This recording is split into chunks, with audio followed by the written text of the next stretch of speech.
One example of how the threat has changed is that, years ago, much more of what you heard about was ransomware attacks. And, oh my gosh, they've encrypted all of our data and we've got to pay, this huge ransom or we're not going to be able to access our files anymore. But a lot of users now and a lot of governments have gotten, more sophisticated about, well, we need,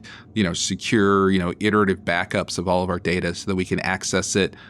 So that if the bad guys lock down our systems, we'll say, too bad, so sad, we'll restore from 6 hours ago and we don't care what you have done and leave us alone and we'll make sure to patch the hole to let you get in here in the first place.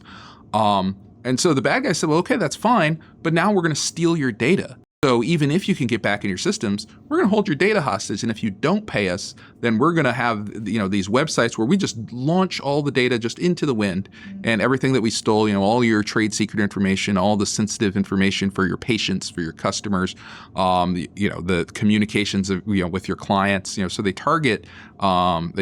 businesses like hospitals, like education, like law firms, accounting firms, and, places that have sensitive data that,